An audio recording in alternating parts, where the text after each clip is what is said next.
அனைவருக்கும் வணக்கம். நான் நமிதா மாரிமுத்து. உண்மையாகவே சொல்லணும்னா மிஸ் யூனிவர்ஸ்ன்றது திருநங்கைகளுக்கான எங்களுக்கு எல்லாத்துக்குமே இப்போ ஒரு பெரிய கனவு. ஏன்னா மிஸ் யூனிவர்ஸ்ன்னு பார்த்தீங்கன்னா பெண்கள் மட்டும் கலந்துக்க முடியாத போட்டி அது. அந்த போட்டியில் ஒரு திருநங்கை பங்கு பெறுமான்னு சொல்லிட்டு ஒரு கேள்விக்குறி எங்களுக்குள்ளே இருந்துகிட்டே இருந்தது. ஆனால் இந்தியா கவர்மெண்ட்டில் திருநங்கையாக இருந்தாலும் அவங்களுடைய பாஸ்போர்ட்டில் பெண்ணாக இருந்தால் அவங்க மிஸ் யூனிவர்ஸில் கலந்துக்கலாம்னு சொல்லிட்டு லாஸ்ட் இயர் சட்டம் கொண்டு வந்தாங்க. ஸோ அந்த சட்டத்தை நான் யூஸ் பண்ணி மற்ற திருநங்கைகளுக்கு இன்ஸ்பயர் ஆகணும், அவங்களுக்கு இந்த நியூஸ் போய் சேரணும்னு சொல்லிட்டு லாஸ்ட் இயர் மிஸ் யூனிவர்ஸ் தமிழ்நாட்டில் நான் கலந்துக்கிட்டேன். அதில் கலந்து நான் ஜெயிச்சது இல்லாமல் miss universe Tamil Nadu, miss universe இந்தியாவில் நான் போயிட்டு நம்ம திருநங்கைகளுக்கான பெருமையை சேர்த்து, அது மட்டும் இல்லாமல் ஹிஸ்ட்ரியில் முதல் திருநங்கை நமிதா மாரிமுத்து மிஸ் யூனிவர்ஸ்னு இடம் பெற்றிருக்கேன். ரொம்ப ரொம்ப சந்தோஷமாக இருக்குது.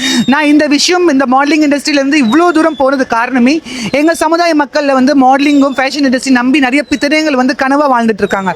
அவங்களால கண்டிப்பாக நீங்கள் காண்ற கனவு நிஜமாக முடியும், உங்கள் மேலே நம்பிக்கை நீங்கள் வைக்கணும்னு சொல்லிட்டு தான் இந்த மாதிரி விஷயம் பண்ணிட்டு இருக்கேன். நன்றி.